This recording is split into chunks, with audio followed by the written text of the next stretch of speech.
Supreme court ने 9 मई के 8 मुकदमात में बानी पीटीआई की जमानत मंजूर कर ली है। आपको अपडेट कर रहे हैं कि सुप्रीम कोर्ट ने 9 मई के मुकदमात में बानी चेयरमैन की दरख्वास्त जमानत मंजूर कर ली है। मजीद तफसीलात जानते हैं सहरिश खान से। जी सहरिश, बताइएगा, जमानत मंजूर कर ली गई है?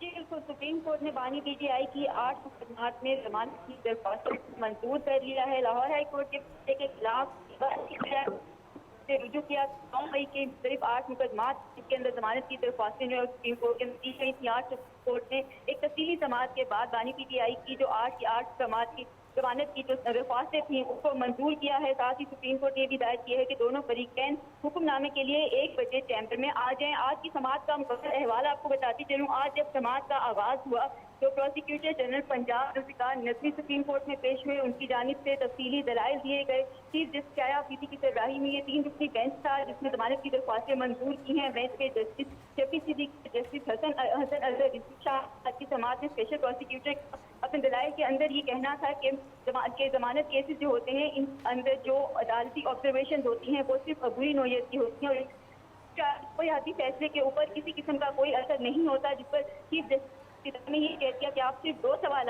पर जवाब दें। कि पहला सवाल ये है कि क्या जमानत केस में नकली फाइंडिंग की जा सकती है, जबकि दूसरा ये है कि साजिश के इल्जाम पर किसी अदालत पहले मुल्जिमान को जमानत दी है तो क्या तसलसल का एक असूल इस लागू नहीं होगा। जिस पर प्रोसिक्यूटर का जवाब था जमानत केस अदालत की ऑब्जर्वेशन हतमी होती ही नहीं है। और यहाँ पर जो का ये कहना था कि मुझे अदालत इजाजत दे मैं मैरिज की तरफ मैरिज पर अदालत की माफिज करूँ।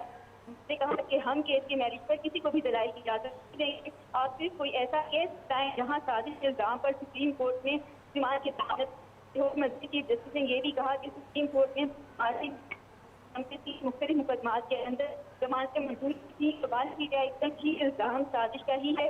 अपने केस को दीगर मुकदमात से अलग आप साबित करें। मुझे भी कहना था कि सरकारना और साजिश में जमानत से इनकार करना मुश्किल होता है। कोई ऐसा फैसला मौजूद है जिसमें साजिश के इल्जाम पर जमानत मुस्तरद की हो। स्पेशल प्रोसिक्यूटर का ये कहना था कि साजिश के एक केस में मुल्जिमान FIR में नामजद ही नहीं थे, जबकि एजाज चौधरी जो दीगर का साजिश का केस था ये मामला था वो मुख्तलिफ था।